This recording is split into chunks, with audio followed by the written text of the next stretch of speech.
जी, कहाँ आपकी यात्रा जब से समाप्त हुई है? आप बिल्कुल मतलब कहाँ, मतलब इधर उधर जाने लगे हैं आप। मैंने सुना अमेरिका हुई है आप।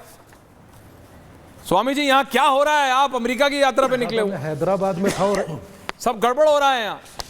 दादा मैं हैदराबाद में था, आपको किसी ने गलत जानकारी दे दिया। दादा मैं हैदराबाद में था। तो क्या हो रहा है? हैदराबाद से बस अभी लौटा हूं। हाँ। और लौटने पर पता लगा कि ये जो कार्य हुआ है, निसंदेह कोई भी सनातनी होगा या कोई भी हिंदू होगा, ये किसी के लिए भी देवद्रोह से कम नहीं है। जिस प्रकार से ईश निंदा होती है, उसी प्रकार से ये देव निंदा है, देवद्रोह है। और उसके बाद भी, और ऐश्वर्या भाई एक बड़ी बात आज कहना चाहता हूं, आप जैसा प्रबुद्ध पत्रकार है और साथ में बुद्धिमान पैनलिस्ट हैं सभी लोग, हमारी ट्रस्ट में या हमारे मंदिरों में किसी अन्य धर्म के व्यक्ति का काम क्या है और क्यों बैठा है?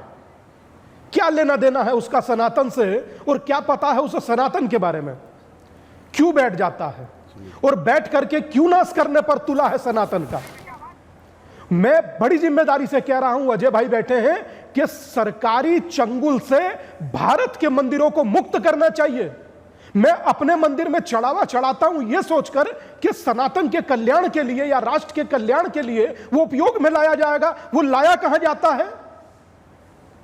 और कल जिस प्रकार की घटना घटी है, एक दिन पहले जो रिपोर्ट आई है, उसके बाद मैं कहता हूं कि इंसान तो छोड़िए, आपने भगवान नहीं छोड़ा।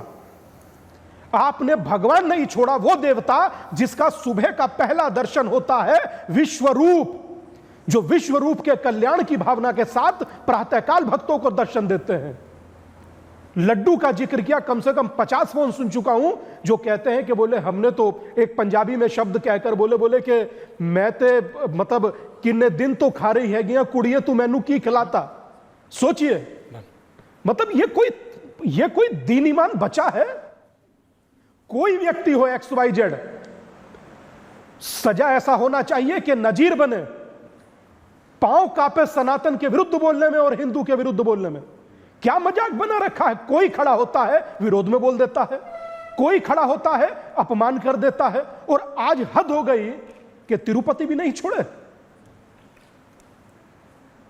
अच्छा, मैं अजय भाई से कहूंगा, अजय भाई ऐसा कीजिएगा, ऐसा दंड दीजिएगा कि नजीर बने। और एक बात ऐश्वर्या भाई आपके लिए, कि यात्रा अभी जारी है, रुकी नहीं है, यात्रा जारी है। आचार्य जी, अजय आलोक जी, संतों को बहुत उम्मीद है भारतीय जनता पार्टी से।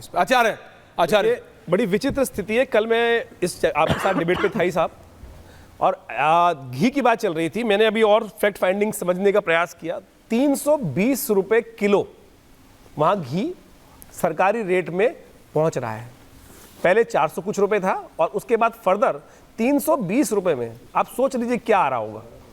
भदौरिया जी, 320 रुपए में किलो। डॉक्टर साहब बैठे हैं सामने, अजय जी डॉक्टर साहब बैठे होंगे, डॉक्टर साहब खुद जान सकते हैं 320 रुपए में क्या चीज दे रहे होंगे।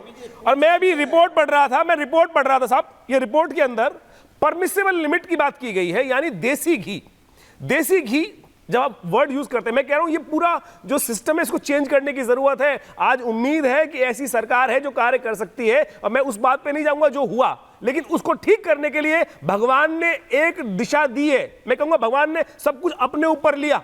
इतना बड़ा भगवान के ऊपर जो स्थिति धर्म यहां पर मुझे पता है आक्षेपित हो गया, धर्म भगवान ने सब कुछ ऊपर लेकर इतनी बड़ी बात उपस्थित करी है। और हम चाहते हैं कि केंद्र सरकार इस पे कोई ऐसे नॉर्म्स लाए। अमेरिका में या पूरे वर्ल्ड में फूड में अडल्ट्रेशन होती है, मिलावट होती है तो सजाए मौत मिलती है साहब। पूरे विश्व में यह है कि किसी भी खाने की चीजें मिले, लेकिन हिंदुस्तान के अंदर, भारत के अंदर जो फूड के नॉर्म्स हैं, देसी घी में एडल्ट्रेशन अलाउड है टू द परमिसिबल लिमिट। ये कैसे बन गई परमिसिबल लिमिट? देसी घी होगा, उसके अंदर एनिमल फैट कैसे आ जाएगा साहब? एनिमल फैट उसको ऐड कर रहे हैं, एनिमल फैट के नाम के चर्बी तो है। एनिमल फैट ऐड करने का परमिसिबल लिमिट अलाउड है, तो वो कैसे है? मुझे पता है एडिबल ऑयल, इस देश के अंदर पाम ऑयल क्यों इंपोर्ट किया था कि एडिबल ऑयल के नाम पे इंपोर्ट किया जाता है कि तमाम जितने भी तेल हैं, खाली घी नहीं, और सबसे ज्यादा खतरनाक है पाम ऑयल सबसे। और सोचिए कि एडिबल ऑयल के लिमिट्स के अंदर पाम ऑयल को अलाउ कर दिया गया। कब किया गया? आपको यह भी पता होना चाहिए कब से गोरख धंधा चल रहा है, कब से कैसे सरकारों ने अलाउ कर दिया, और वही ढेरा चलता रहा। अब आवश्यकता है कि सरकारें जागें, सरकारें जागे, सब लोग धर्म भ्रष्ट हो रहे हैं। मुझे बताइए, अभी जो हमने एग्जाम्पल सुना था, पहले भी मैंने कल एग्जाम्पल दिया था कि इस देश के अंदर पहला विद्रोह अंग्रेजों के खिलाफ जो हुआ था वो गाय की चर्बी और सूअर की चर्बी के ऊपर हुआ था। और उस दिन से आप समझे कि आज तो मैं कह रहा हूं कोई भी, ये मंदिर की बात नहीं है, आपका घर भी, आपके घर में जो घी आ रहा है उसमें भी चर्बी मिली हुई है साहब। तमाम ये सोचना पड़ेगा, उसके अंदर भी पाम ऑयल जैसी चीजें मिली हुई हैं। आज खाना तो कम से कम पवित्र, तो भगवान ने इस बात को तो समझाने की उपस्थिति करी है कि इसमें सब लोगों को आज राजनीति ना करें। मैं कहूं भदौरिया जी यहाँ गाली गलौज नहीं, यहाँ गाली गलौज नहीं। आज आवश्यकता है कि मैं कहूंगा धर्म का संदेश है कि एक बात, किसी का धर्म भ्रष्ट ना हो, किसी का धर्म, हर एक को, मुझको अपनी आस्था फॉलो करने का तरीका है, आपको भी आस्था, और जीवन सबसे बहुमूल्य है। आप समझे कि अगर एडिबल ऑयल के नाम पर अगर आप खा रहे हैं, कुछ भी खा रहे हैं, तो आपके दिमाग में घी, आपके हार्ट में जो चीज डिपॉजिट्स होंगी वो सारी की सारी ब्लॉकेज करेंगी, कोई स्थिति काम नहीं करेगी। ये सब लोगों को आज इस राष्ट्र हित के लिए, जनहित के लिए, जनमानस के हित के लिए हमको सबको ये आंदोलन ये करना पड़ेगा। सरकारें को जगाना। सरवर साहब समझ रहे हैं, हिंदू मुसलमान से ऊपर।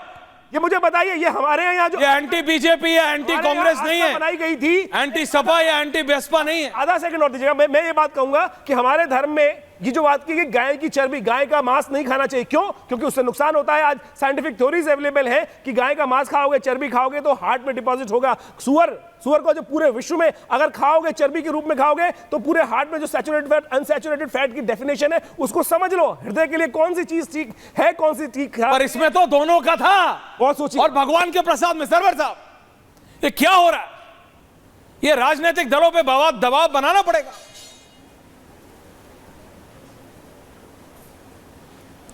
नो डाउट पॉलिटिकल पार्टियां इसमें अब तक जितना मुखर होकर उनको अपना पक्ष रखना चाहिए, मैं समझता हूं नहीं रख रही है। मामला जो है आस्था से तो जुड़ा है ही।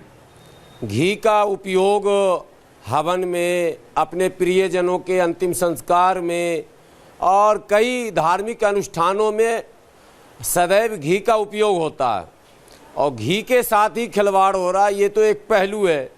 लेकिन तिरुपति का जो मसला है वो ये है कि जो सप्लायर्स हैं वो कहीं इतने बारसूख तो नहीं है कि हम लोग टीवी पर बोलते रहेंगे और राजनेता उनको बचा ले जाएंगे।